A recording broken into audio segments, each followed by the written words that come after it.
Hello, everyone. Dr. Grant Stevens here in beautiful San Diego, California, home of AIS 2022, or the Aesthetic Innovation Summit. We're about to go in and listen to industry titans, clinicians, and capital markets, movers and shakers. We're bringing all three together. This is the third time we've done this. We did it in 2018, 2019, and now in 2022. It's our third time. And it's a fantastic meeting. Come join us at the Technology of Beauty as we explore AIS, the Aesthetic Innovation Summit.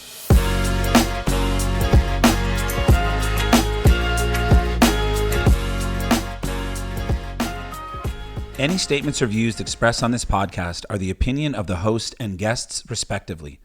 The technologies and commercial products discussed herein and any claims made in relation to these have not been evaluated by the Technology of Beauty, its host, or producers. Hello, everyone, and welcome back to the Technology of Beauty, where I have the opportunity to interview the movers and shakers of the beauty business, and today is no exception. We're going to get to meet and know Carrie Caulkins from Galderma. Welcome, Carrie. Thank you so much. You're the VP of Marketing for Galderma, is that right? Yes, that's correct, for our aesthetics business. For the aesthetics business, so that's fantastic. Well, we've had a couple people from Galderma on the program, and it's so great to have you. And you're presenting here at Aesthetic Innovation Summit today, aren't you? Yeah, I'm lucky to be on one of the panels, so it's an honor to be invited and get to share some of my thoughts about the industry with all of these other esteemed colleagues. Fantastic. Tell us a little bit about yourself. Where'd you grow up? So I grew up for the most part in California. I actually moved around a ton when I was really young, but for the most part California. I went to Brown for undergrad, so I'm a biomedical engineer in training in heart. I went on to get my master's and Ph.D. at UCLA, so I missed the West Coast. And then I entered the business through a startup, actually, while I was finishing my dissertation. I was actually working at a startup, Nufabrx, which is developing a anti-aging skin serum. And I then quickly joined Allergan shortly thereafter. When were you at Allergan? When did you start and finish there? I started in 2005. I was there for 11 years. Okay, so you were with David Pyatt. I was. I had the honor of working with Mr. Pyatt, I should say. Yes. And then I left Allergan after 11 years, and I went to work for Galderma. So I had the opportunity to move to Sweden. I've been in Europe actually the last 5.5 years, driving their global product development strategy for aesthetics. And then I recently moved back to the States to take this position stateside again for the marketing team.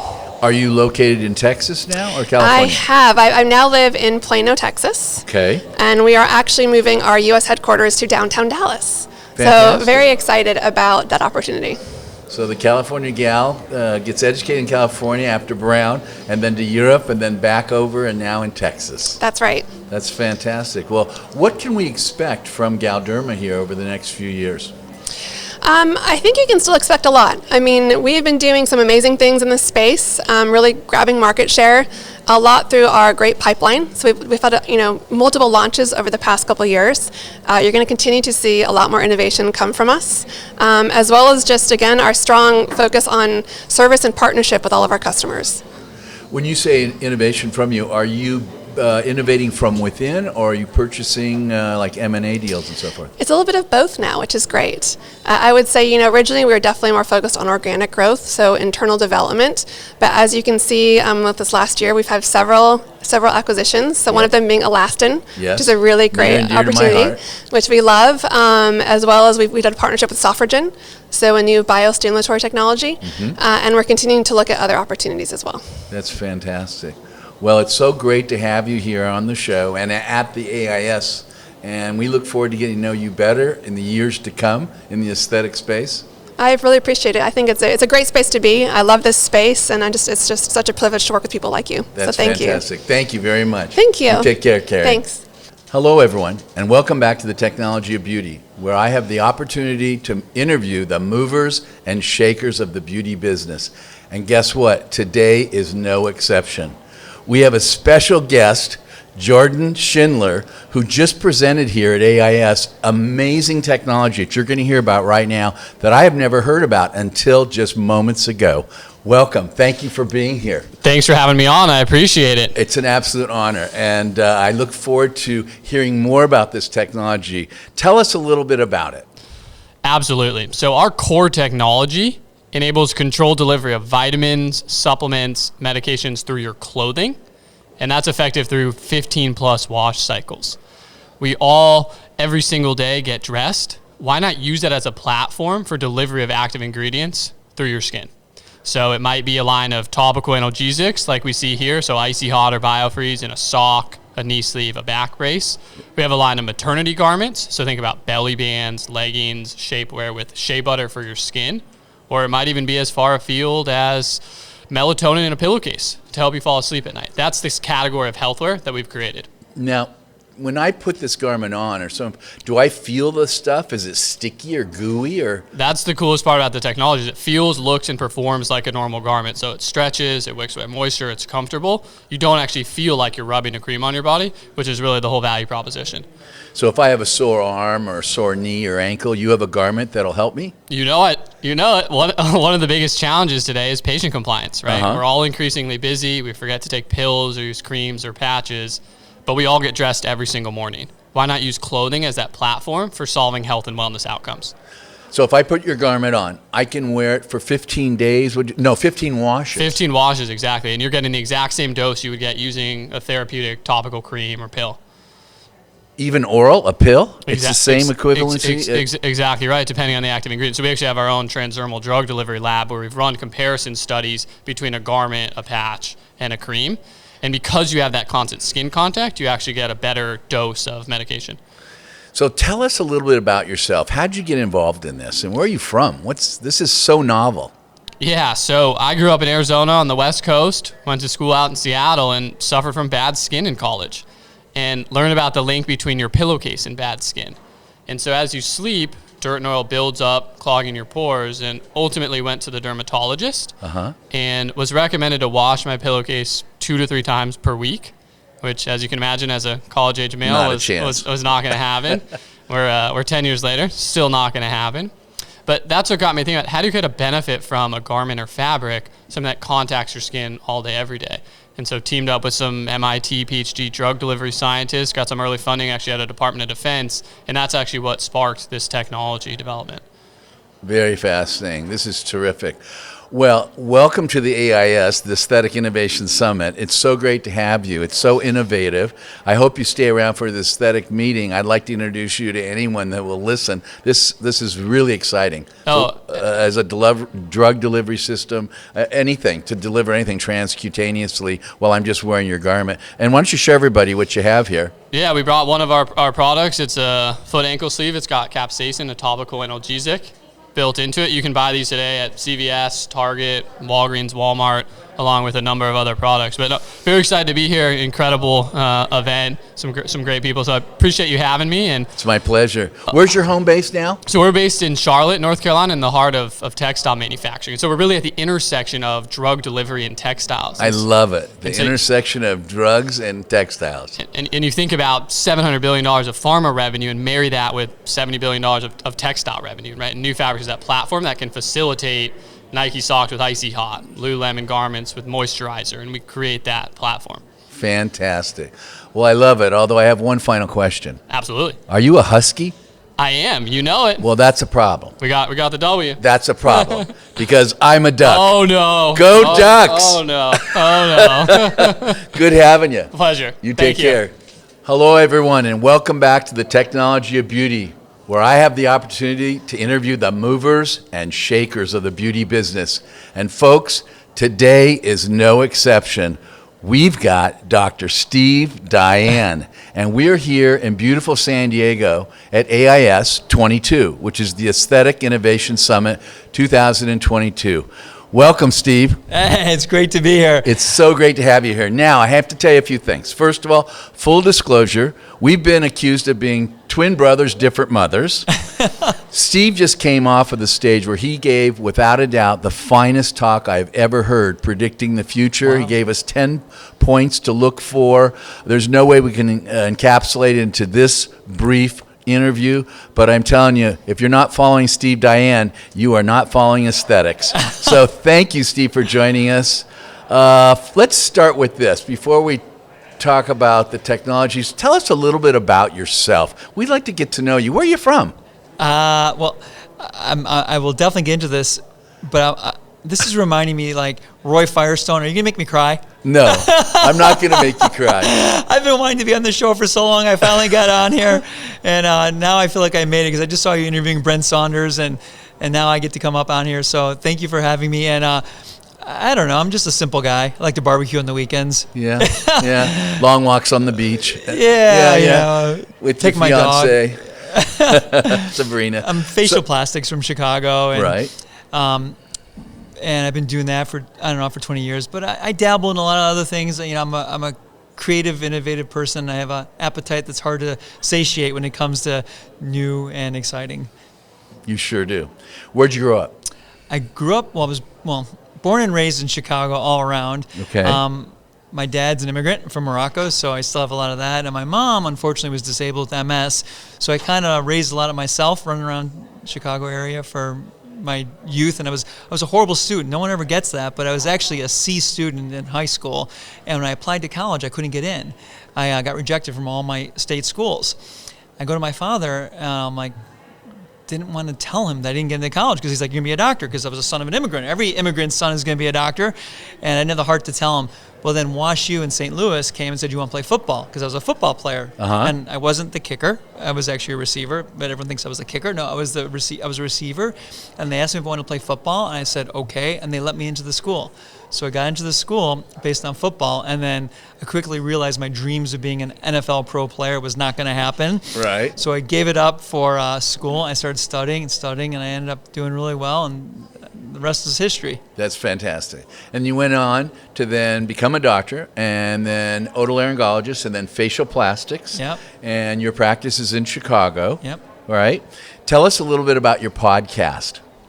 Well, so right now, Sabrina Fabi, who's my lovely fiance, who's a dermatologist here in San Diego, her and I together run a program. During COVID, like everyone else, we didn't know what was going to happen, so we were trying to think of other things to do. So we created a training program because we both like to teach, and we started doing virtual training programs, and that has just exploded.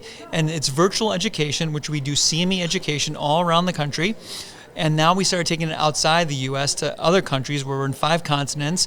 And what we've done is, what's really unique is we've taken medical education and reality TV, and we've brought it together. So it's fun. If you watch it, like we have people, someone told me last week they were binge watching our programs because they're up online. Who binge watches CME? So we're having a lot of fun with it. Now we have a film crew following us around, and we're documenting the whole series. So stay tuned. Maybe one of these days we'll put it up on YouTube. That's fantastic. Yeah. Yeah, it's a lot of fun. I watch it. It's fantastic. Now, it's called Thriving in Aesthetics. ThrivingAesthetics.com. Yeah, it's all over Instagram and everything. Yeah. Thriving in Aesthetics. Now, you made 10 bold predictions about this year. Yes. We're not going to go through all 10. What I'd like to hear from you is, what do you think the most exciting areas are right now in aesthetics, here and now, and maybe even over the next 5 years? What's really got your attention?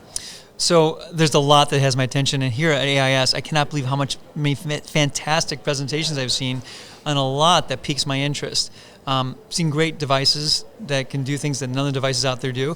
But I have to say, regenerative medicine clearly is something that we're all circling around and trying to get our hands around it. And exosomes, what's the future of that? Are we going to be injecting them? Are we doing topical?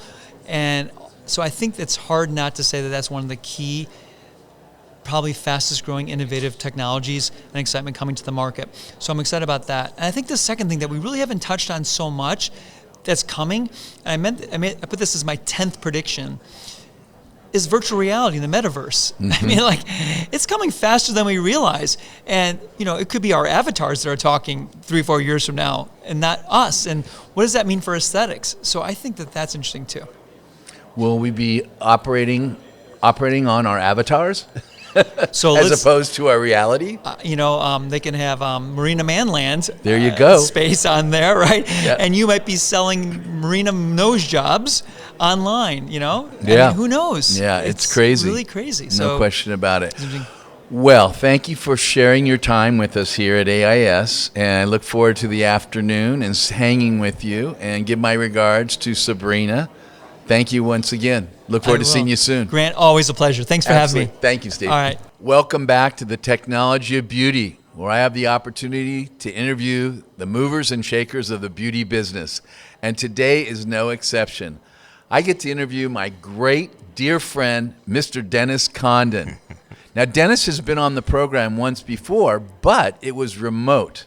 And today he's right here in front of me, and you're going to get to know him. He's been a friend of mine for almost 40 years. Wow. In fact, he takes credit for any successes that I have, which you may hear about. We're here at the AIS Aesthetic Innovation Summit 2022 in San Diego, California. Welcome, Dennis. Thank you, Grant. Thank you very much. It's so great to have you. Nice to be in person with you. Yes, no kidding. How are you liking the AIS meeting so far? It's great. The diversity of the different topics and so forth, from pharmaceuticals to devices, et cetera, is fantastic. It's a nice learning experience, all packed into a single day. Yeah. And what about being around people live and not on a Zoom call? Well, that goes without saying, right? I mean, I started off in marketing. I like being with people, sales and marketing, and the last few years has just been so difficult. I mean, the Zoom, I sit in my office at home on Zoom, and I wonder, what am I doing? It is very hard. You can't really read people as much. You can't really tell exactly what the response is. So it's very nice to be back in person. Yeah, I'll say. Yeah. It's so great. Oh. And this meeting, it's great. After 2 years of being down, we did it in 18 and 19. Right. And then we were closed down for 2021. Yeah. So it's great to be back and seeing all of our friends from industry. And well, the aesthetic meeting later this week is going to be the first time I've been in 2 years to a larger, I'm used to going to, between boards and companies, I go to anywhere between 7 and 8 different meetings a year. And it's been 2 years without a major meeting. Very, very different. I can relate. Yeah. I think the last meeting you went to was in New Orleans when I was the outgoing president. I led the parade through the streets.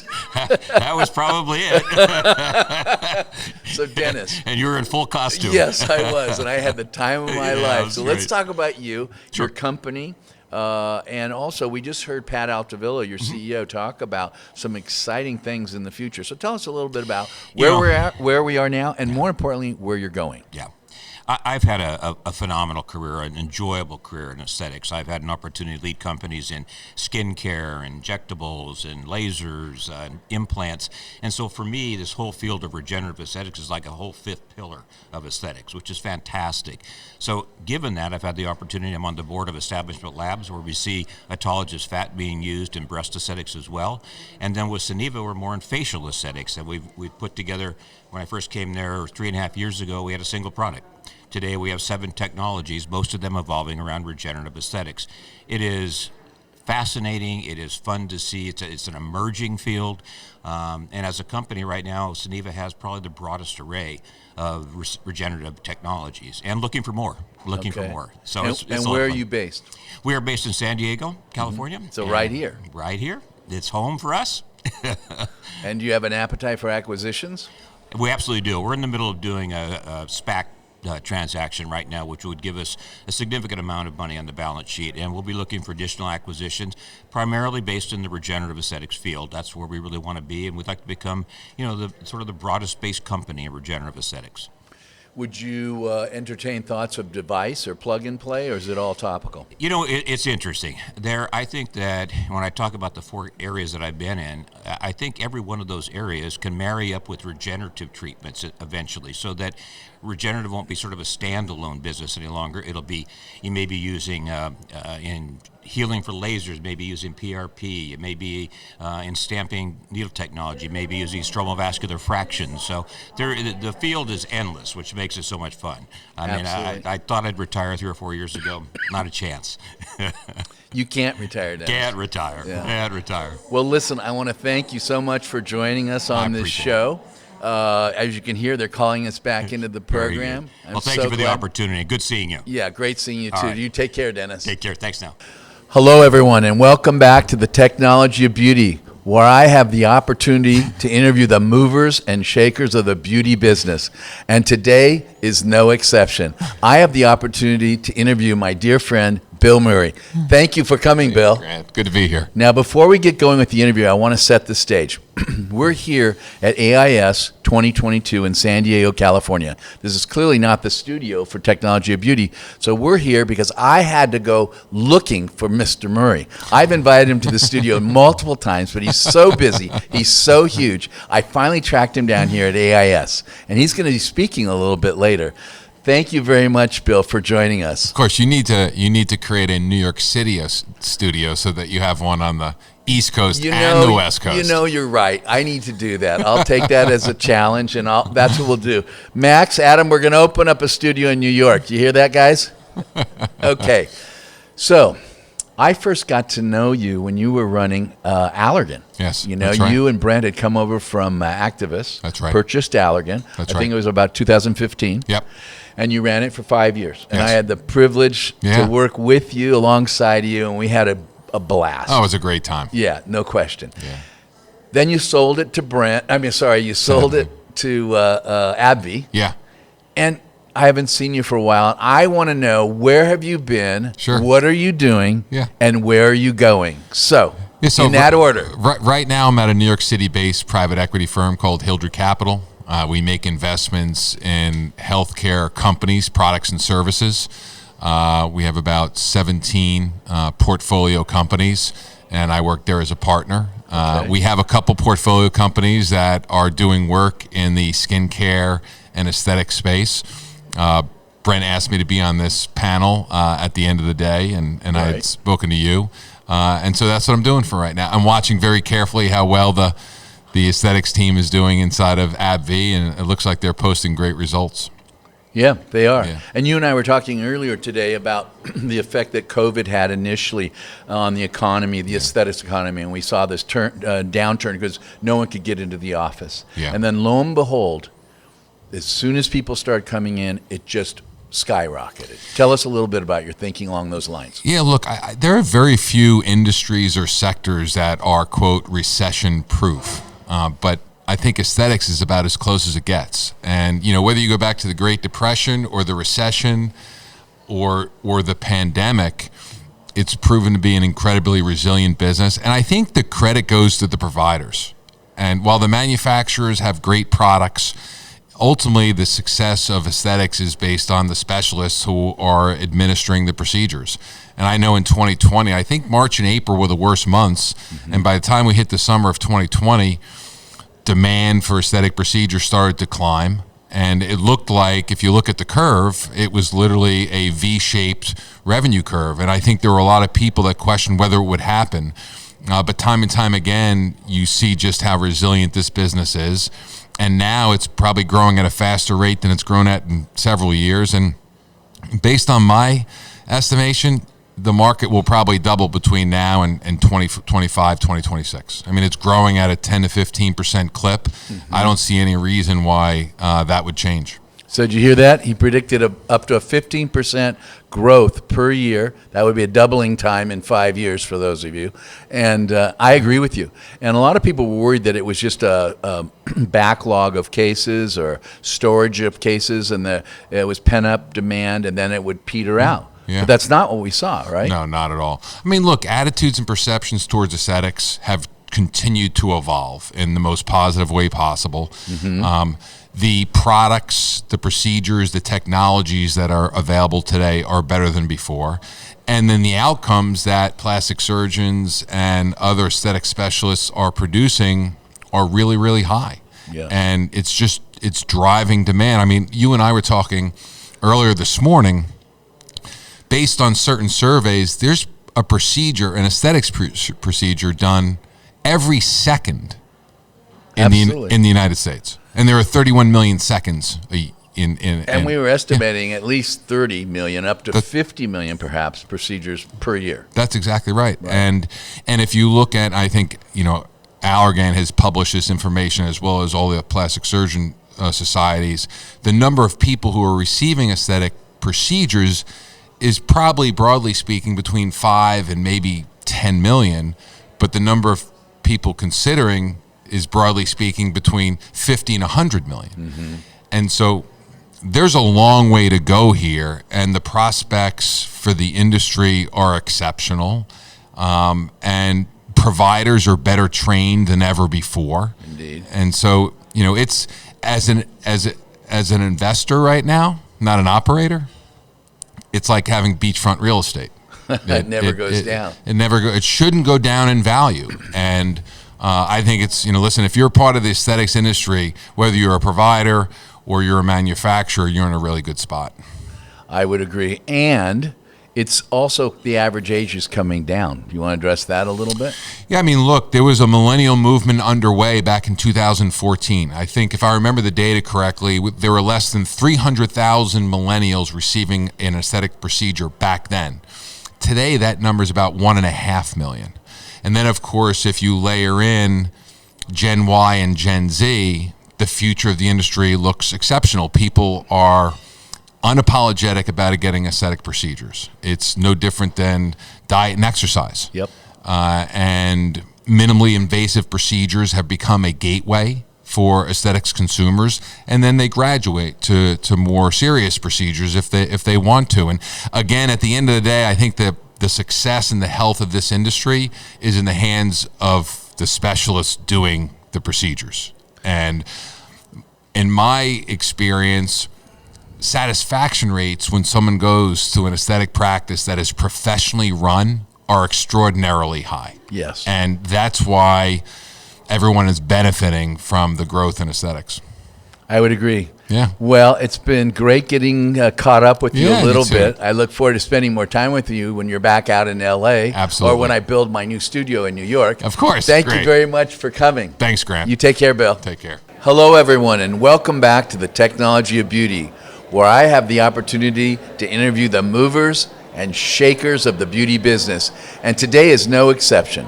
Today, we have the opportunity to interview and get to know even better Alisa Lask.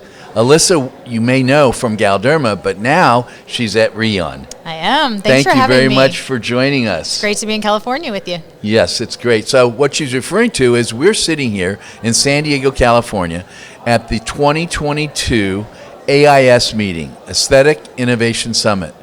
And Alisa and I are co-chairs of this exciting meeting. And she has volunteered or agreed to be here for an interview. So tell us about Rion. Absolutely. So Rion is a regenerative medicine company. So it was founded a few years ago based on about 15 years of research at the Mayo Clinic. And it's based on exosomes. So what the discovery was, the breakthrough, was really that it's not stem cells that do regeneration. It's these little things called exosomes that send signals to your cells and tell them what to do. Okay. So she said regenerative medicine. I'm going to ask her to define that. And then I'm going to ask her to define exosomes. So let's start with regenerative medicine. For those who don't know what the heck that means. Yeah, listen, I've worked in pharmaceuticals my whole career, and we've spent years telling people to put chemicals into their body. Then we've talked about plant-derived things, and for now, we're talking about human-derived ingredients. So regenerative medicine is actually using the body to heal from within. I mean, the most powerful thing to heal is really your body. Okay. And what is an exosome? Great question. So exosomes are what actually signal your cells to do healing. And there's a special kind of exosome that we call regenosome. And that's the exosome that signals soft tissue healing. So the first thing that happens when you start bleeding, your platelets are responding to the injury and telling your cells they need to heal. And so our technology is based off of platelets. So do the exosomes come from the platelets? It does. It's platelet derived. Now, how do you get them into my body? Do you put them as a shot, IV, IM, sub-Q, transdermal? How do you put those exosomes in my body? So it's a platform technology. We actually have studies going on. It started in the heart. So studies in the heart. We have studies in wound. That's kind of our flagship. And then for aesthetics, the one I'm most excited about, we actually have a cosmetic line. So we are launching skincare as well as scalp health. And then long term, we'll have products that'll be injectable for hair, maybe injectable for wrinkles in the future. I think the nice thing about a platform technology is there's so much potential. Okay. So right now, the aesthetic product is a topical product, like a lotion or potion? Absolutely. Okay. And how big are these molecules, and how do they get through the skin? So they're actually very, very small, and they're able to penetrate the skin. Our initial studies, we actually can see the exosomes on the collagen, so we know that they're penetrating. Do you label them, or how do you see them? I'm curious. Well, there's all kinds of science. Hi, I'm an exosome. I'm over here on the collagen. Yeah, exactly. There's all kinds of science behind that. That's probably for another day. We've got a lot of publications coming out, so I guess wait and see on the publications. Well, it's really exciting, that's for sure. Let me ask you something else. You mentioned the heart. Are you using exosomes as a company? I know we're talking about aesthetics Yep, right now, yep. but and it's helping the heart heal after a heart attack or something Well, we're like still that? in early studies looking at safety, but I think our hope is that we're going to improve outcomes for those patients that maybe wait till the end of the football game after they have the heart attack to come in. Oh, my goodness. And really improve those. So we're recruiting patients right now. We should finish up our phase 1 data this year. It is super exciting, whole field of regenerative medicine, and in particular exosomes. Thank you very much for sharing your you. thoughts. You've got to come back and stay on the long version show. Absolutely. I know you've got to get out of here. Thanks for co-chairing also. Thank you for having me. It's such a Appreciate pleasure. it. Bye. Bye-bye. Hello, everyone, and welcome back to the Technology of Beauty, where I have the opportunity to interview the movers and shakers of the beauty business.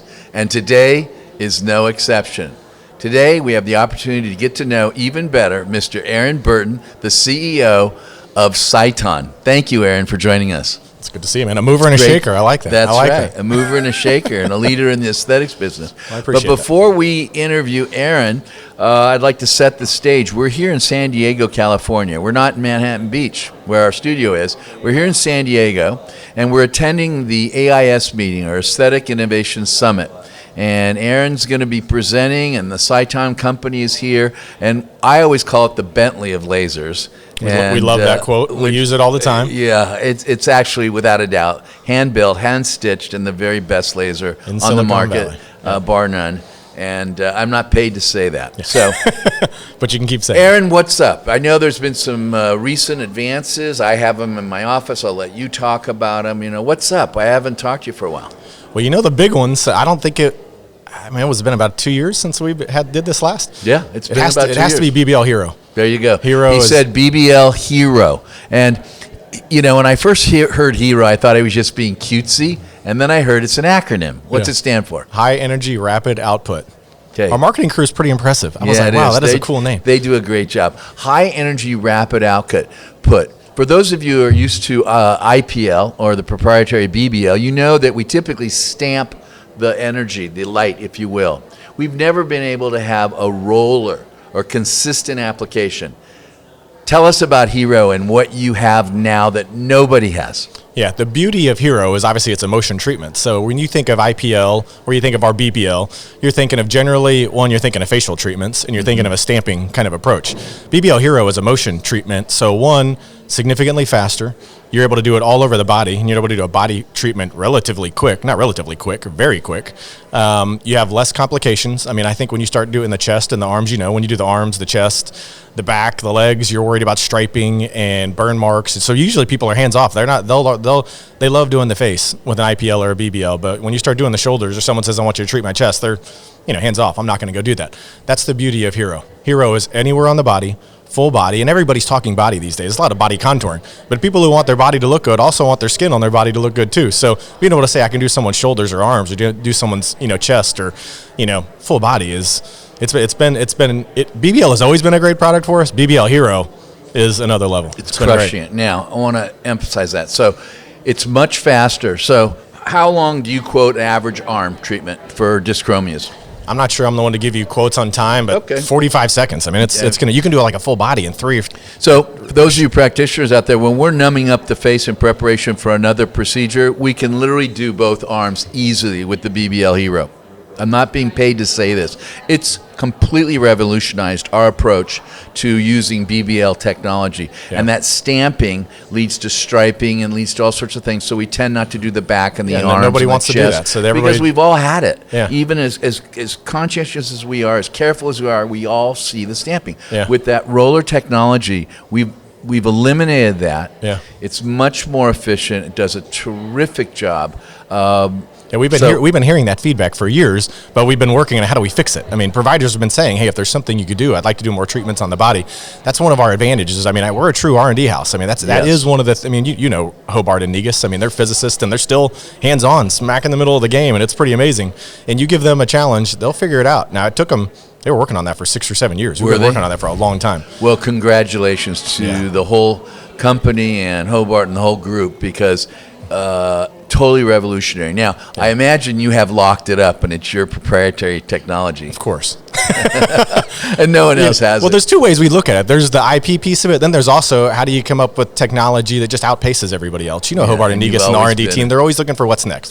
So Okay, that's there's always, a great intro. Yeah. What else is new since the last couple of years when I had you on the program? I guess the other big one's probably Moxie, which is our 1927 non-ablative. So Halo has always been our go-to since 2015 for the less aggressive.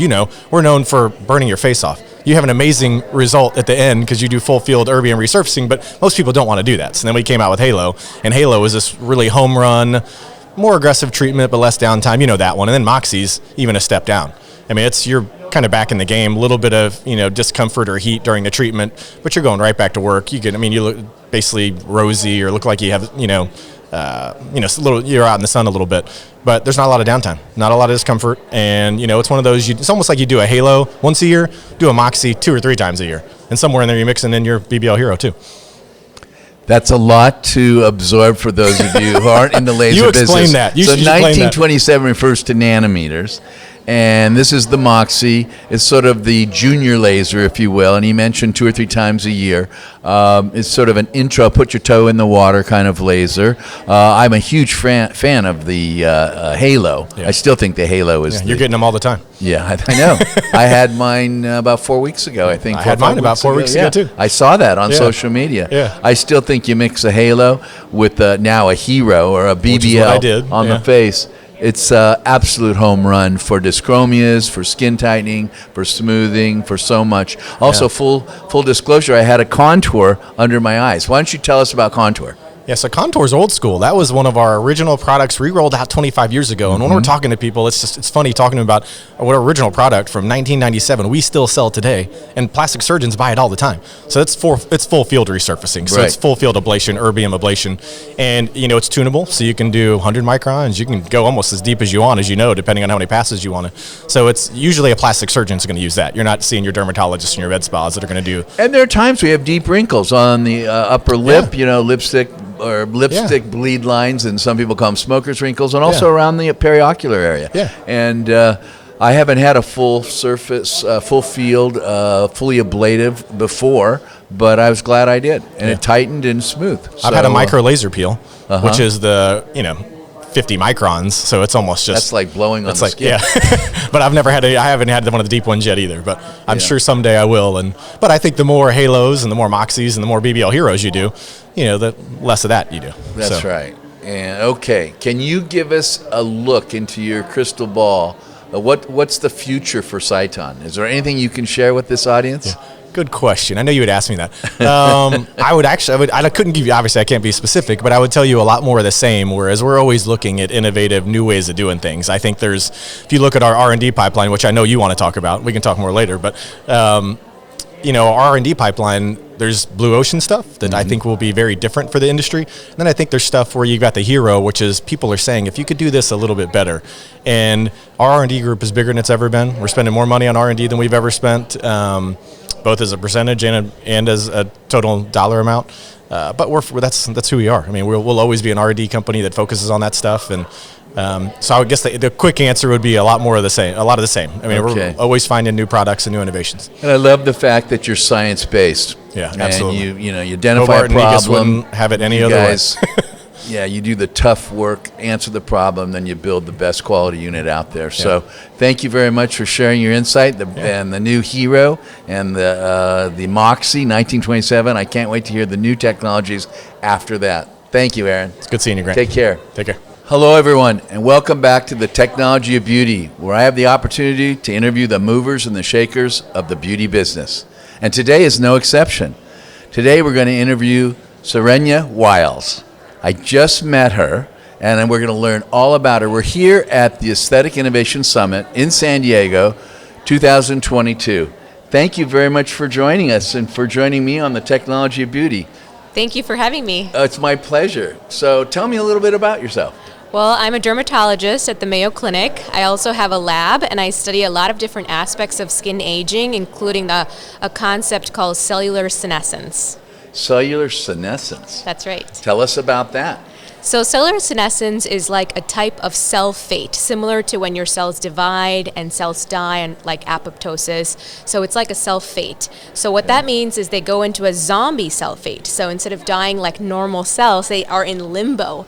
They kind of don't die off or don't replicate. So why does this happen, you may ask? Yeah. And it's because it's actually an evolutionarily conserved process. So in a lot of cells that get mutations, you want cells to go under senescence so that they can so they don't stop hurt us. dividing. Exactly. Okay. Yeah, but this actually happens with aging. So we get a lot of cells like fibroblasts, which make collagen, and melanocytes, which contribute to pigment. And when they undergo senescence, they actually increase the aging process and cause a lot of different signals that contribute to aging. When you say contribute to aging, do you mean like, say, wrinkles or pigmentary changes, or what is aging in your sentence? What's that mean? Yeah. So aging, from a systemic perspective, has been really well studied from a cell senescence concept. So there are different hallmarks of aging. So our cells, from a molecular perspective, can have telomere attrition or have mutations and change in that DNA structure. So aging, we constantly think about it from a chronological aging. How do we look like? How do the wrinkles present? How do the volume loss present? But I'm talking about the molecular aging, the biological clock. Okay. So are you working with Rion? I am, yes. So Rion Aesthetics. Are you part of Rion? So I am a collaborator with Rion. So I am the lead investigator and the principal investigator in our clinical studies. So a lot of the studies that we carry out at the Mayo Clinic Center for Aesthetic Medicine and Surgery are funded by our partners with Rion. So that means you're using exosomes, correct? That's correct. And how do the exosomes interact with these cells that are falling asleep? Exactly. So they are doing a good job because they're actually helping clear these cells. So that's called, the process is called senolysis or senescence clearance. So you want to clear these cells so that your body can naturally regenerate again and contribute to holistic regeneration and healing and the innate repair mechanism. So the Rion exosomes that we're using, or platelet-derived exosomes that we apply topically, are actually helping to reduce these factors of aging. So they don't wake them up, they actually get rid of them. They kick them out. They kick them out. The immune system comes in and it clears them. They say, right you're out of here. That's right. You're sleeping, you're out of here. That's right. Then what stimulates new ones to come in their place? So we can kind of think about them as a rotten apple. So a rotten apple spoiling the whole cart. So if you have a bad senescent cell, it's actually talking to the other healthy cells and it's creating this negative environment. So if you clear them out, the other cells sort of wake up and say, I need to be making more collagen, I need to be making more elastin, and contribute to that healthy aging environment. And tell me, how are you documenting this? So there are great question, because that's a very debated topic. So I'm part of this NIH geroscience group, and we get together and talk about different markers of cell senescence. So markers like P16, INK4A, and P21 are different ways that we can quantify cell senescence. We can also look at senescence beta-gal staining. So basically the different ways, we call them like different shades of senescence. So, and you have to put them together to figure out. Shades of senescence. That's wow, right. That's a mouthful. Okay, right. Keep going.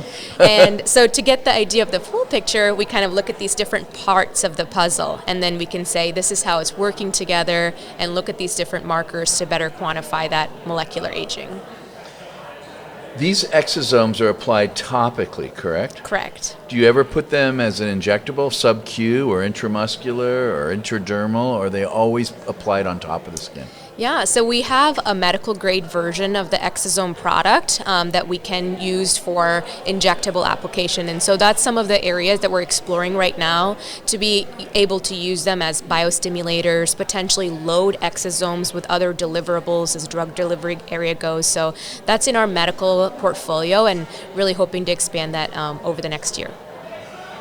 Your concentration, though, if I understand this right, is in the dermatologic area. Correct. And the aesthetics for derm, and I've heard exosomes being used for all sorts of things, cardiac and so forth, other medical uses. That's not your emphasis, is that correct? Correct, under my area of expertise, but we do work with a lot of other Mayo Clinic investigators and external investigators to explore this area, because the root of the science actually came from cardiology. And when we're looking at patients with heart failure and how they responded to certain stem cell therapies, we actually found that the high responders had certain exosome portfolios, and what made them special was that they actually had these signals that were enhanced. So that's really where the idea stemmed from. So the cardiology has great potential for this technology.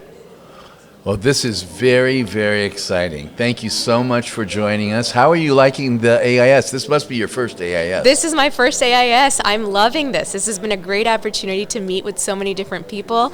I'm telling you, AIS is where early adopters are present, and you can really feel that energy here. Yeah, well, great. Well, this is our third year. We did it in 18, 19, now 22. And it's great to have you. I hope you come back and join us next year. We'll be down in Miami. We always are the day before the start of the Aesthetic Society show, which is the American Society for Aesthetic Plastic Surgery. And that show's starting tomorrow. And we like to put the Technology of Beauty on AIS on the day before.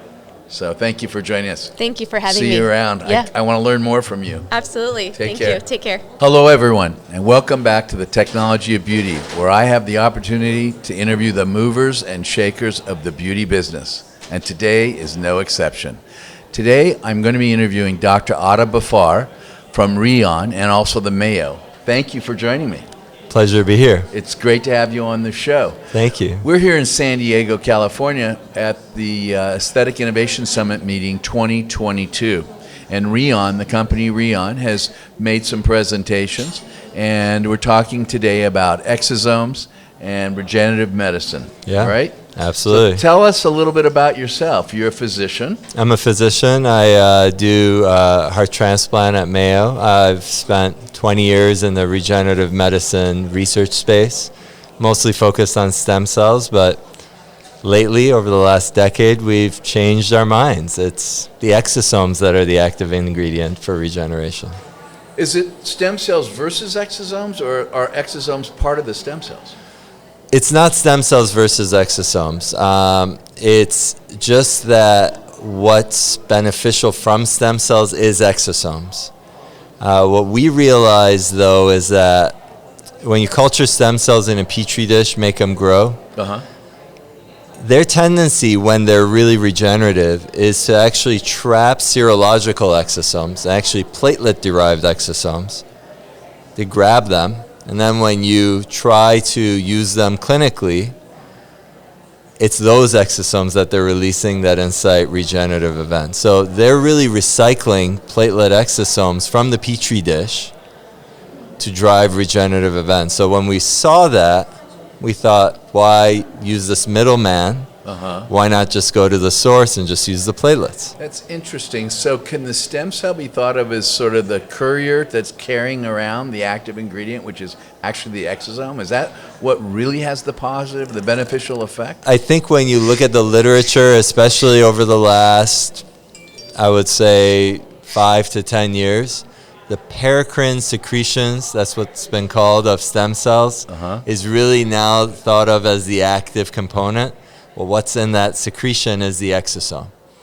Okay. So at Rion, switching gears a little bit, you provide the exosomes for various uses. Is that correct? We're an exosome innovation hub. We licensed several technologies that actually came out of my lab at Mayo that really focus on derivation and purification of regenerative exosomes. Now, you harvest or obtain these exosomes from platelets. Is that correct? That's right. Now, can your exosomes be injected into me? Absolutely. So exosomes, and we've tested, as a transplant doc, I'm very careful about this. So we've looked at exosomes, and they don't appear to harbor self or non-self markers. So exosomes, unlike cells, are compatible across different individuals, and in large part across different species even. So we could put human exosomes in rabbits or pigs and look at how they work. Okay, couple questions. Are there multiple types of exosomes? Yeah, so if you think about the number of cells you have in your body, Right. millions of different types of cells, each of those cells makes many different types of exosomes. So they're specific. I have cardiac exosomes, You have- skin exosomes, and so forth? Absolutely. And all the different cells in your heart make different types of exosomes. All the different cells in your skin make different types of exosomes, each meant to do some very specific action. So when we hear the concept of exosomes, that doesn't equate regeneration, right? That just means you have a little particle that's shed by a cell. What we really focused on is which of these many millions of different exosomes actually can foster healing, right? That's what we're interested in. And so even from platelets, if you treat the platelets wrong as you're collecting these exosomes, you get things that we call toxosomes, inflammasomes, kilosomes, right? These are things that... These are bad exosomes. They're not bad because if you have a cancer cell, those are great exosomes. Sure. If you have an infection, the platelets do their job, they're great exosomes. But if you have a wound, they're terrible exosomes, right? So for the right reason, those are wonderful. For our use, which is in Reg Med, we really want a focus on a particular exosome, which we call the regenosome or the regenerative exosome. You said there's specific exosomes, say, for the heart, and even within the heart, for the different cells of the heart. Yeah. And yet you're telling me that you harvest these exosomes from the platelet. If you're harvesting them from the platelets, do you actually harvest exosomes from the platelet that could be used potentially in the heart? Yeah, so the platelet regenerative exosomes do drive blood vessel formation. So when you're healing a wound, you need new blood vessels. Sure. Now think about individuals who may have had ischemic heart disease, right? So blockages, typically you can get bypass, you can get a stent, all's okay. But certain individuals have so much blockage, we really can't stent them anymore or bypass them. They need their own heart to rebuild new blood vessels, right? Yes. Biological bypass grafts. These platelet exosomes can do that for the heart. So just like they form blood vessels for the skin, now we can leverage that power and use it in a unique new way. Would that fall into the field of angiogenesis? So it would be angiogenesis or vasculogenesis. The way I think about angiogenesis is when your body is being formed as a fetus, you need to make all these blood vessels all over. When you actually have red blood cell containing blood vessels, I think about that more as vasculogenesis. I think what we see with the exosomes, it's not just what you see with VEGF that drives angiogenesis and you get like a rat's nest worth of blood vessels. Right. You actually get a complement of signals, and it's a complex biologic, but there are agonists and antagonists built within these exosomes that drive all the key steps needed to form a functional blood vessel. And so what you see at the end of the day when you deploy these exosomes in tissues where you're getting wound healing or if you're using them in the heart is you see circles with red blood cells in them on histology. Really? So they're actually functional blood vessels. How big are these molecules? They're tiny. How many kilodaltons would be a typical exosome? So we typically measure them based on their diameter, and they're between 50 and 150 nanometers. But you could catch them easily on a 300 kilodalton filter. Do you have any challenges getting them through the skin barrier and actually delivering them subcutaneously or intramuscularly or other areas besides the dermis, say? So what's very interesting about platelet-derived exosomes is actually the same thing that's interesting about platelets. They're sticky, right? So when you get a cut, that's a they good all thing. stick, right? You want them to stay there. Those integrins are carried forward on the skin of the exosomes. And so when you put them in the muscle, if you put them subcutaneously, if you put them in the heart, they stick. If you put them on a tumor, let's say you load them with a chemotherapy, they stick there and they don't move. Okay. And so from a pharmacokinetic standpoint, as a drug delivery tool, they're very unique in that you can target them specifically to the area of interest. So I get that they stay put. Yeah. But how do they get through the skin? Oh, so what we've seen in the most recent POSH study is that they actually can penetrate the strata, and we see them as deep as the reticular dermis, stuck on collagen, because collagen has integrin binding sites. And when we go back and look and track the exosomes, they're actually getting in through the pores. So you see the pore almost looks like a well at the bottom of exosomes, and then they get into the skin from there. So they don't track through the hair follicle? They also track through the pores, through any sort of any adnexal, yeah, you can see them. Surface or in the dermis, they follow that as a track. They follow those as a track. Interesting. Okay. Well, this is so exciting. There's so much to learn about rejuvenative medicine in general, but in particular exosomes. And I want to thank you for joining us today on the Technology of Beauty and for coming to AIS. I assume this is your first AIS. This is definitely my first AIS. You're a heart surgeon. You're here running around with guys like me who are aesthetic plastic surgeons. Well, it's honestly, I think, a unique opportunity to combine forces and learn from each other. Absolutely, I agree. Well, thank you very much. I look forward to having you back on the show. Thank you for joining us. Pleasure. Take care. Take care. Hello, everyone, and welcome back to the Technology of Beauty, where I have an opportunity to interview the movers and shakers of the beauty business. And today is no exception. We're welcoming back Mr. Rob Catlin, who is from Endo, and he's here in San Diego at Aesthetic Innovation Summit, or AIS 2022. He just came down off stage, and we have a chance to interview him about his exciting technology, Quo. Welcome back, Rob. Grant, thank you so much for having me. I was on episode 11 about a year and a half ago, and I'm so excited to be back. And I continue to be a fan, listening about every 2 weeks when you drop a new episode. So it's wonderful to be back. Thank you. Well, we now have over 50 episodes, and you can see them on the Technology. You're officially of a Beauty. podcaster. I guess. It just evolved, and it's on YouTube, as you know, and you were number 11. That's right. Lucky and number now 11. You'll be number 50 or 60 something. Awesome. Yeah, that's great.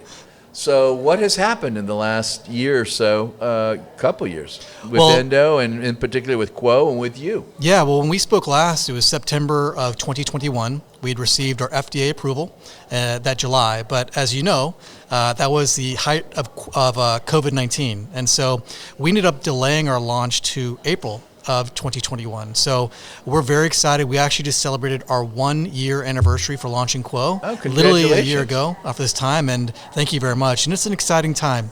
Cellulite continues to be an area of unmet need for plastic surgeons and dermatologists and their patients. And participating on this panel today was great because I got to talk about endo aesthetics and Quo, but we also got to hear about Revel and Soliton. And I think there's just a tremendous opportunity no matter what the technology. So it was very exciting, and it's great to be back at AIS. Yeah, it's great to have you here. You've been at other AISs, right? We were an inaugural sponsor of AIS back in New York, and in 2018. That's right. And so it's been amazing to see this conference progress. The thing I love about this Congress is the fact that it's not only industry, it's physicians, but it's also the financial industry. And there's so much new information, new technology. You're finding out right now what's going to be around in a couple of years. So It's one of my favorite events for the year. Having the capital markets here and the investment community is really exciting because they get a chance to hear from the innovators and the new startups and people like yourself, corporate giants. Yes, giants. So you were here in 18, 19, and now 22. That's and right. I want to thank you for being a loyal supporter. Thank you, and it's a tremendous opportunity. You do a fantastic job. It's great to be here. I'm just amazed at the quality of the presentations, the faculty, and again, I feel like I'm blowing smoke at you, but the things we're able to learn about. I love talking about cellulite, love talking about endo, aesthetics, and quo, but just whether it be skin rejuvenation, hair transplants, all the technologies, I'm not even saying it right, the regenerative market, there's so much to learn and that's so exciting about the future of aesthetics. That's what's really cool about it. We learned so much from the presenters, right? I mean, I just heard some new things about exosomes that I didn't know. It's really exciting to come to a meeting and actually learn stuff from the experts, the world experts. Exactly. You got to take a paper and pen and learn about and write some stuff down, because we're truly at the infancy. I know that, listen, you've been in the aesthetics industry a long time as a plastic surgeon. I'm a little more junior than you, but we're still at the infancy of this market, whether you be a plastic surgeon, whether you be an industry giant, as you say. But no, we're at the beginning, and there's so much technology, so much innovation that's coming. It's a place to be. Absolutely. I couldn't agree with you more. Well, Rob, thank you very much for joining us today. It's a pleasure seeing you. I look forward to seeing you at the rest of the meeting here at the Aesthetic Society. And thank you all for joining us here at this episode to the Technology of Beauty. Hello, everyone, and welcome back to the Technology of Beauty, where I have the opportunity to interview the movers and shakers of the beauty business. And today is no exception. Today we have the opportunity to interview Dr. Lou Bucky. Lou is not only a friend, a colleague, he's a great guy, a very accomplished surgeon. He has multiple offices, and he's been in this business for almost as long as I have. Lou, thank you very much for joining us Thanks today. for having me, Grant. Now, before we get started, we're here at the Aesthetic Innovation Summit 2022. You've been up on stage, and we've been having a great time here at AIS, and thank you for coming to AIS.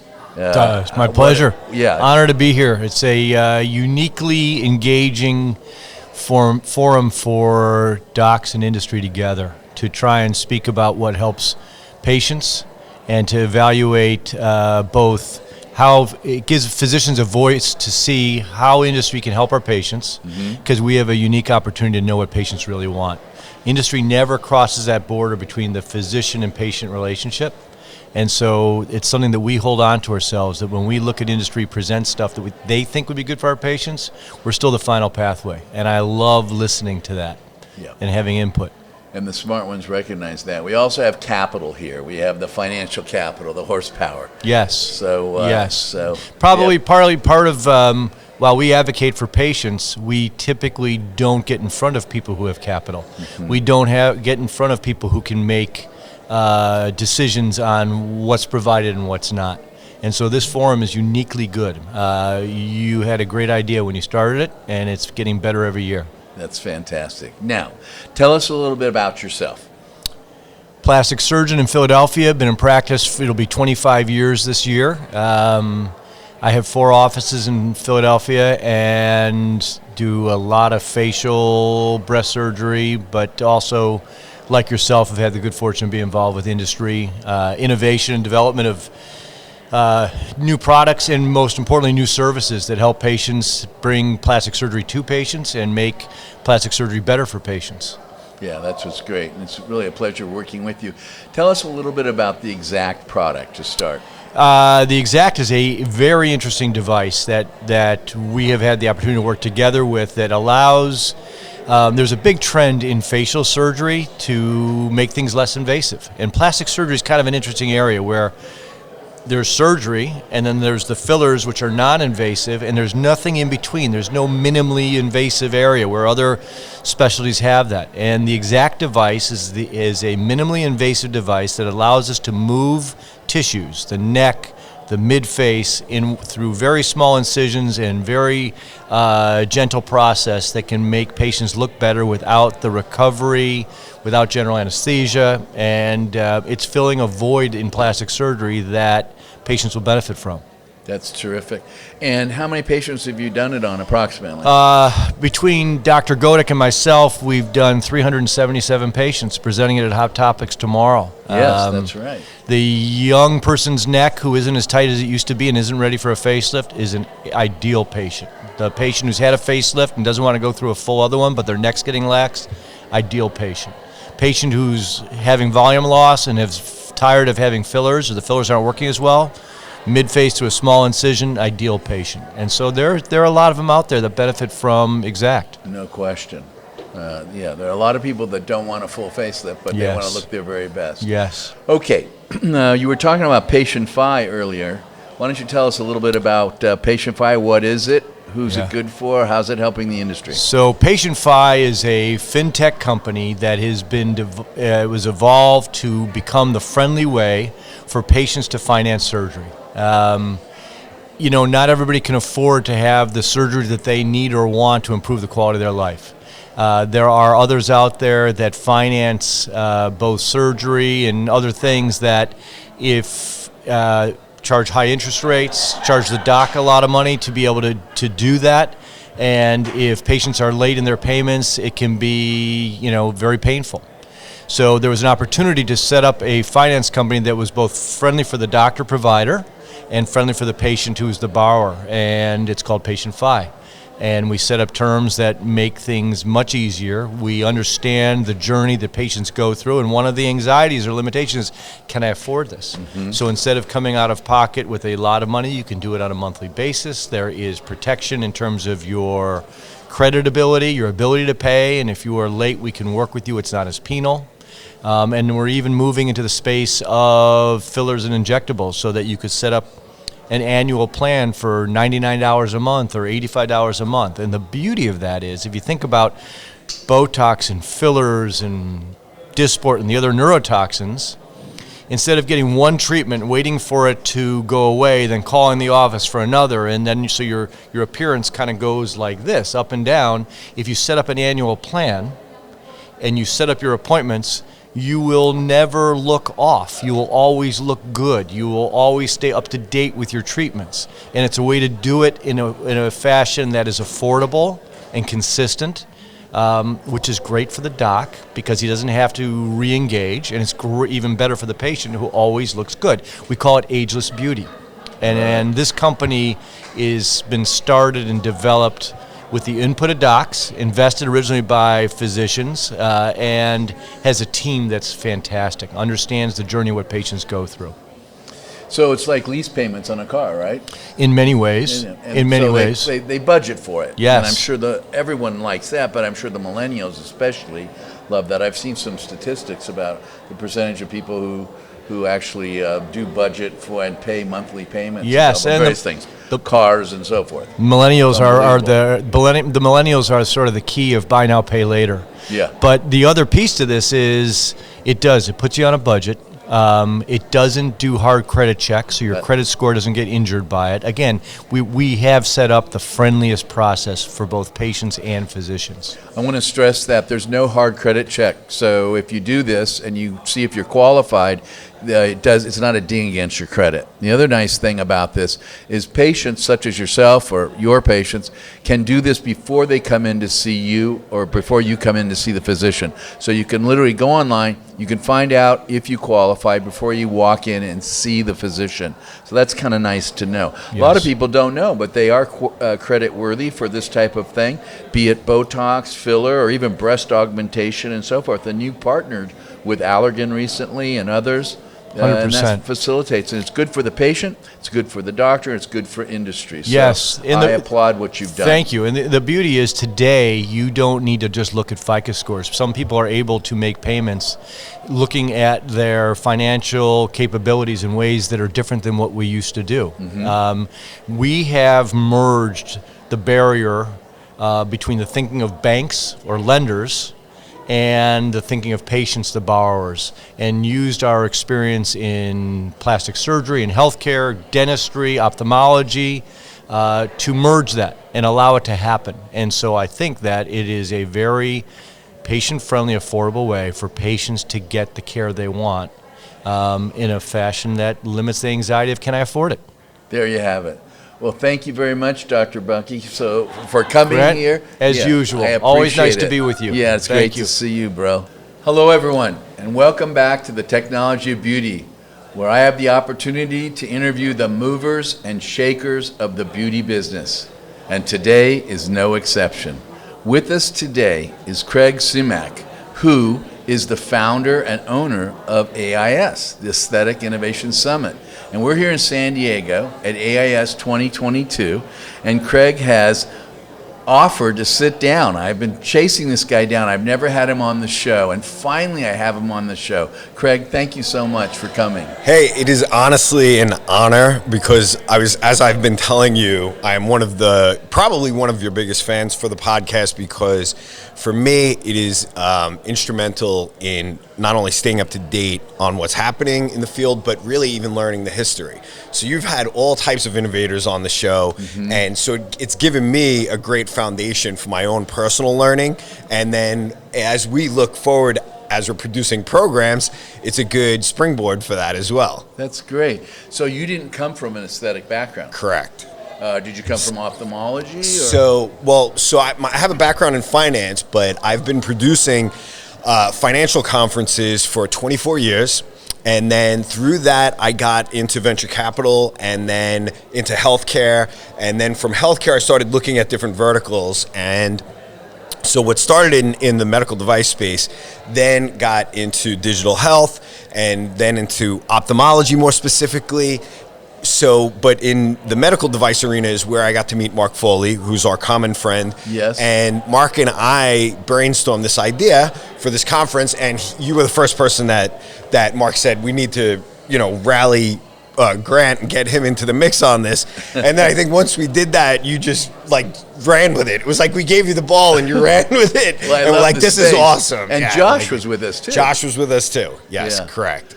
So we did the show in 2018 in New York. That was our inaugural show. Yeah. And I was like, wow, we're on to something big here. And honestly, I wasn't sure at the time if there was a need for this type of a meeting, right? Because there's obviously a lot of clinical meetings, but nothing that brought together finance and industry with the clinicians. And so, but you thought it was a good idea, which was a good start. And then we put together an interesting program and we had a great response. And so that led to the next year. And then COVID hit and we had to take a 2-year hiatus. Right. But we're back and it feels really good. The numbers are pretty much back where we ended in 2019. So I'm hoping from here we'll keep the traction and momentum going. And we're learning a lot, and I think we'll come up with some new topic ideas for next year. We're already discussing some stuff. Yeah, you and I have already been brainstorming. Yeah. So we're here at the Westin here in San Diego, and next year we'll be in Miami. We always have this meeting just before the Aesthetic Society meeting. That's the American Society for Aesthetic Plastic Surgery, the #1 aesthetic society in the world. But I really love the fact that you do follow us around, and we do this the day before. We get a lot more docs coming to it, and industry is really gravitating to this. The number of people that have hit me up today for next year's program is crazy. Good. How are you feeling about the show today? I'm really happy about it, and I think it's been really interesting. I think the recurring theme keeps coming up around the exosomes. It just seems like there's unlimited potential there. Yeah. So that's really interesting. We're going to have to feature that on the next program for sure. You mentioned the Aesthetic Society, and I just have to say that Sue Dijkma has been phenomenal. And they've been so embracing of this, whereas that actually surprised me because I wasn't sure if they would be resistant to the idea. But from the onset, it might have helped that you were the president at the time, or incoming president at the time. But they've been really supportive, and in terms of marketing it, and even having their board members coming over here, they've been encouraging them to participate. And I think you're right. That's the key to the success of this, is that having the clinical community behind it. Otherwise, as a standalone meeting, it might not get as much participation from clinicians.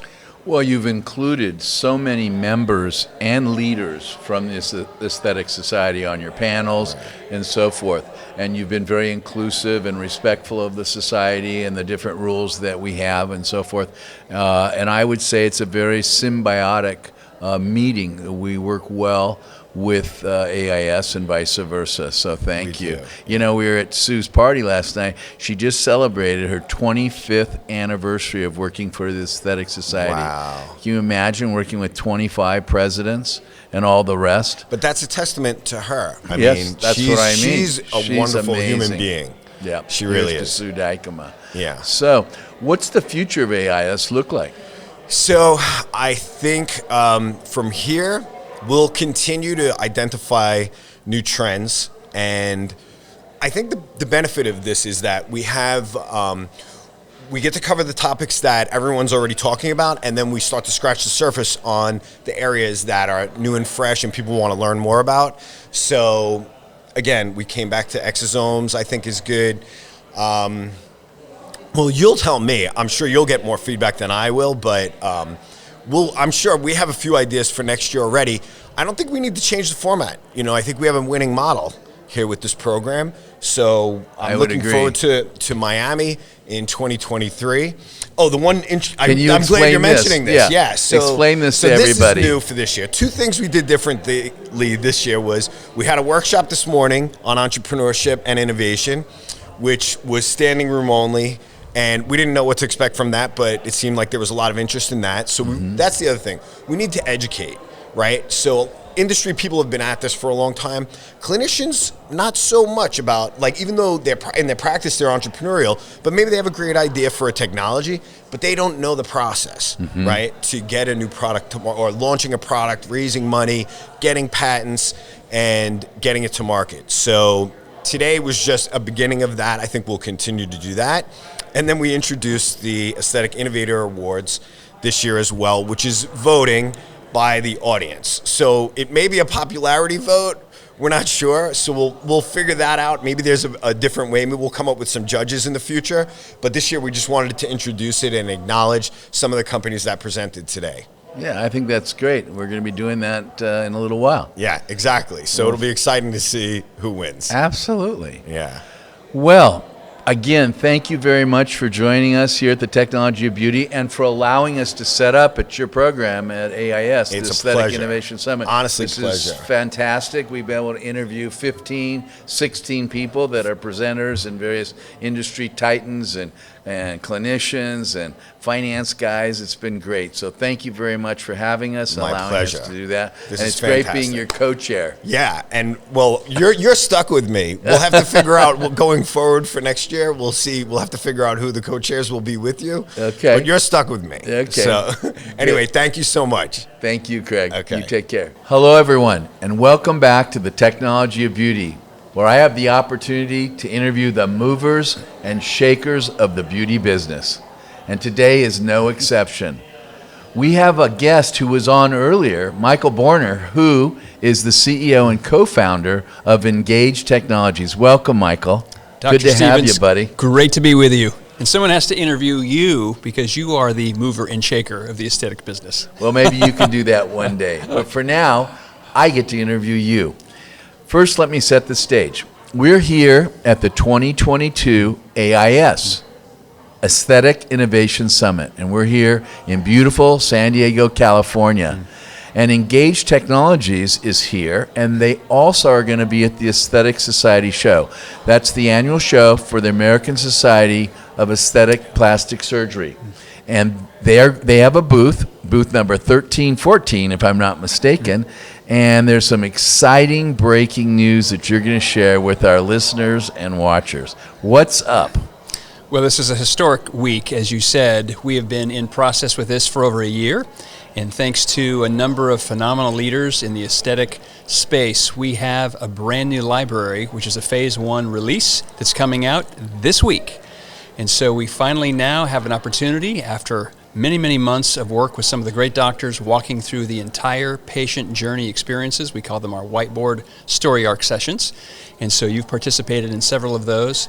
And now we have an opportunity to take all of that preparatory work and release it into the practice hands. And so we'll have a release specifically for our surgical audience, which will begin in phase 1 with breast augmentation, as well as mastopexy, as well as revision. And so that will be now available, which walks the patient all the way through pre-consult education, post-consult education, and then pre- and post-op education. So it really holds their hand all the way through that entire journey. It's an extraordinarily well-designed piece of work that's got this emotional kind of through line to it that will really help that patient feel relaxed, lower their anxiety, and really take a huge burden off of the staff. That's very exciting. And will the surgeons in attendance at the meeting be able to get their hands on that library? They will. So our model is kind of like Netflix for business. So it's a monthly subscription that's very inexpensive, and then they receive all of the content, all of the technology, which is wrapped in that practice brand, and it's delivered through through mobile intelligence, which is our mobile technology, and that allows the patient to receive it on their mobile device via text, and then it's wrapped in that practice look and feel. And what about non-surgicals? What are your plans there? So non-surgical, we have a whole release that's coming out. We're starting with neuromodulators and fillers, so that's the first release. It'll come out this week as well. So that will be offered as a standalone, and it'll also be paired with a surgical library. And then we have a great number of new parts of that library which will be coming out in later parts of the year. So we'll just continue to add the most popular procedures that follow along surgical and non-surgical pathways. How will a patient find this information? So the patient delivery really is one of three ways. So the first way is for the practice to use something called our My Guide, which is a simple portal on any Mac or PC. They just simply send a text to the patient while they're at home. They receive it on their phone, but it can be done through a simple portal that we've made for the practice. It's a simple URL that's designed for the practice brand, so they don't have to install any software. And all they have to do is ask for the patient's phone number, their cell number, and their name. And they put it into our guide, and it sends it right to the patient. Okay. The other way is they can actually scan one of our guides right there in the practice. And so when they scan it, it does a text right into our mobile technology. But again, it's wrapped in the practice brand, so that's the second way. And the third, which we're quite excited about, is an integration into the practice management system itself. Okay. And so the staff does what they normally do, scheduling appointments, and then it automatically connects with our platform and then sends out that communication directly to the patient with no new human interaction from the team. So if a new patient were to call and make a consult, having never been in the practice, is there a way that you can push that content to them? They can read it or watch it before they come in and see the doctor? Exactly. So as we integrate the practices, when they subscribe, we're actually going to be incurring that cost ourselves and putting the integration as a part of our subscription. And so we'll actually put a small piece of software onto the IT person's hands there at the practice, and that runs a simple report that pulls out only that patient data that's relevant to that particular workflow, and that way the staff doesn't have to do any additional work after integration once it's set up. And is it based on their cell phone? Correct. And so it's sent to Name their and text. cell phone. That's exactly right. So they get the information on their text, and this is before they walk into the practice. Correct. And of course, the real benefit of pre-education, we see this in some of our other market verticals. And you know, as a doctor, if you're in a college education situation and you talk to freshmen all day, it's very different than talking to seniors. Where do we park? How does this work? What time is lunch? So when it comes to a practice, being able to have people pre-educated before they come in saves so much time on the staff, so much better used time with the doctor, because suddenly that dwell time is much more educated. The patients come in prepared to be able to have discussions that are much more mature in their process. And you have experience in other verticals, right? You've done this in ophthalmology, optometry, and dentistry, correct? Correct. And we have new forays into orthopedic surgery, knee, hip, spine, etc. But they all follow that same pattern, which is how do you better educate a patient in that trusted relationship between provider and patient themselves. But what we all want is something that's fast and easy, that's delivered at what we call height of interest, time of need.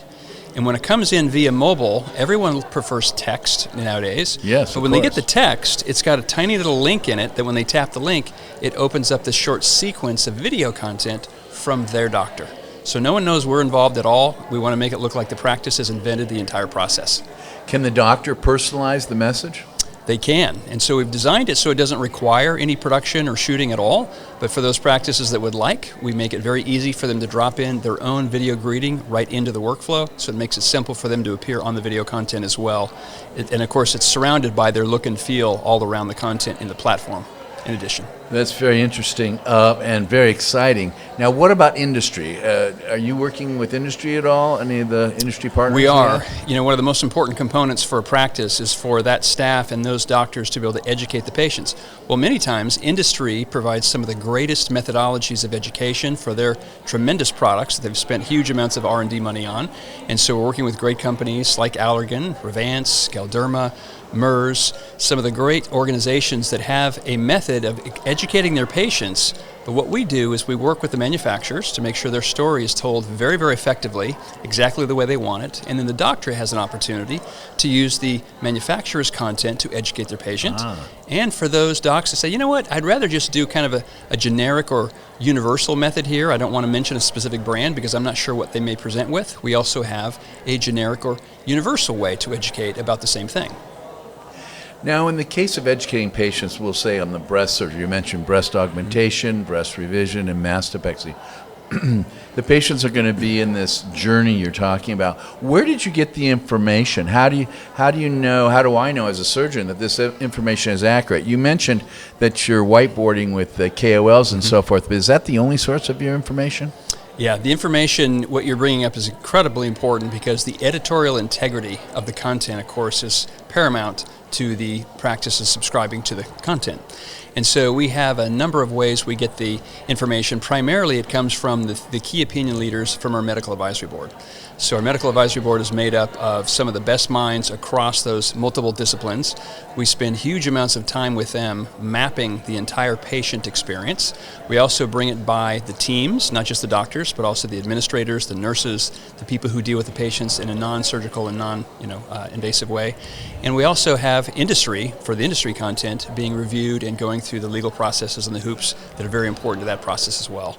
So it's some of the most reviewed content in the world, and most importantly, it isn't just clinically accurate. It's designed to really lower the anxiety and create the feeling that that patient's having their hand held by that practice all the way through every part and every step of the journey. Is the Aesthetic Society involved at all? They are. In fact, the Aesthetic Society, we're very grateful because a major core portion of our content comes from the Aesthetic Society's guide, which is at surgery.org, which is an extraordinary continuum of content that's also been developed by some of the great doctors. And so we have a wonderful partnership with the Aesthetic Society to be able to have that editorial root and kind of core that's built into our fabric of the content as well. So it's a great participation for some of the most vetted experiences that I think you'll ever see. That's fantastic. Well, thank you very much for appearing here on the Technology of Beauty and the Aesthetic Innovation Summit. Have a great show, and I'll certainly pop by your booth. Well, thank you. 1314 on the exhibit floor, right? Thank you. Pleasure to be with you. Excited about this week.